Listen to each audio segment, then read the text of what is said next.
Hameer gold and diamonds, Mullakkal, Alappuzha.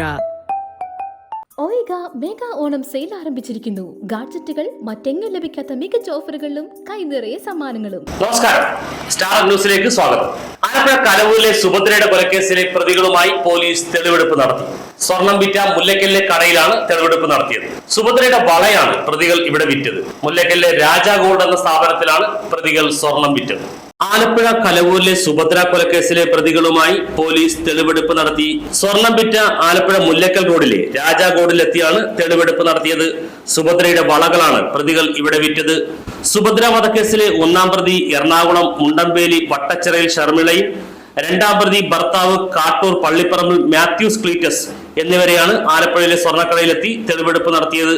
കനത്ത police ബന്ദോബസ്തിലായിരുന്നു തെളിവെടുപ്പ്. ഷർമിളയെ മാത്രമാണ് സ്വർണ്ണക്കടയിൽ തെളിവെടുപ്പിന് കയറ്റിയത്. സുഭദ്രയുടെ വളയാണ് ഷർമിള ഇവിടെ വിറ്റത്. ജുവലറി ജീവനക്കാർ ഷർമിളയെ തിരിച്ചറിഞ്ഞു. വള ഉരുക്കി മറ്റൊരു ആഭരണമാക്കിയെന്ന് ജുവലറി ഉടമ പോലീസിന് മൊഴി നൽകി. പ്രതികൾ ജ്യൂസ് കുടിച്ച കടയിലും മുക്കുപണ്ടം വാങ്ങിയ കടകളിലും തെളിവെടുപ്പ് നടത്തും. ആലപ്പുഴയിലെ തെളിവെടുപ്പിന് ശേഷം പ്രതികളെ സുഭദ്രയുടെ കൊച്ചി കടവന്ത്രയിലെ വീട്ടിലേക്ക് കൊണ്ടുപോയി. കൊച്ചി കടവന്ത്ര കർഷക റോഡ് ശിവകൃപയിൽ പരേതനായ ഗോപാലകൃഷ്ണന്റെ ഭാര്യ സുഭദ്രയെ കാട്ടൂർ കോർത്തശ്ശേരിയിലെ വാടക വീട്ടിൽ വെച്ചാണ് ക്രൂരമായി കൊന്നത്. ഇരുവരും ചേർന്ന് മയക്കുഗുളിക നൽകി ബോധരഹിതയാക്കിയ ശേഷം ഷാൾ മുറുക്കിയാണ് സുഭദ്രയെ കൊന്നത്.